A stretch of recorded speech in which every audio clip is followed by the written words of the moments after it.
Hello મિત્રો, મારા નવા મિની બ્લોગમાં તમારા બધાનું હાર્દિક સ્વાગત કરું છું। ગુડ મોર્નિંગ થઈ ગયું છે અને આપણે આવી ગયા છીએ ધાબા ઉપર। આજ તો આપણે સવારમાં નિશાળ જવાનું એટલે નાઈ ધોઈને તૈયાર થઈને આપણે આવી ગયા ધાબા ઉપર ચકલાને ચણ નાખવા માટે। તો જો હું નાખી રહી છું ચકલાને ચણ। રોજ ચકલા એકને એક ખાઈને કંટાળી જતા હશે। ધાબા ઉપર ચકલાને ચણ નાખી દીધી ને પછી આપણે આવી ગયા નીચે ગાયને રોટલી નાખવા માટે। તો જો હું નાખી રહી છું ગાયને રોટલી નાખીને પછી આપણે વહી ગયા હતા સવારમાં નિશાળે થઈને આપણે બેસી ગયા હતા વાંચવા। પણ વાંચવામાં કંટાળો આવતો એટલે આપણે ફેરવા માંડ્યા। પણ આ કયો વિષય છે જેને ખબર હોય એ કોમેન્ટ કરી દેજો અને કયા ધોરણમાં આવે છે એ પણ કોમેન્ટ કરીને અને આ વિડીયો ઊભો રાખીને જોઈ લેજો। આ શું છે લખેલું વાંચી લેજો અને આ શેનું ચિત્ર છે તમને જ લાગુ પડતું નહીં। પછી આપણે સાંજ પડી ગઈ ને આજ તો બીજ હતી તો મારી મમ્મી બીજ રહેતા તો આપણે બનાવી છીએ ખીર બનાવી નાખીને પછી આપણે બેસી ગયા વાળું કરવા માટે। હાલો બધા ખાવા। આ જો અમે ખીર બનાવી છે પણ પૂર્યું નથી બનાવી। ખીર હતી ગરમા ગરમ રોટલી ને કોબીનું શાક। આજે રવિવાર હતો પણ આખો દિવસ વાડીએ ગયા હતા કામ કરીને થાકી ગયા એટલે વ્લોગ ઉતારવાનું જ ભૂલી ગયા। પછી હું સાંજે આવીને બનાવી નાખ્યા ભજીયા।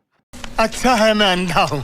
અને હા, શિયાળામાં તમે ભજીયાનો પ્રોગ્રામ ન કર્યો હોય તો અમારા ઘરે આવી આવજો ખાવા। આપણે ખોટે એમ જ નથી, આવતા રહેજો બધા। ગરમા ગરમ ભજીયા બનતા એમાં આપણને ઓર્ડર મળ્યો તો ભજીયા હલાવવાનો। તો જો હું હલાવતી હતા, મારી મમ્મી કે લાવ હલાવું। પછી આપણે બેસી ગયા ગરમા ગરમ ભજીયા ખાવા માટે। જો હાલો બધાય ખાવા।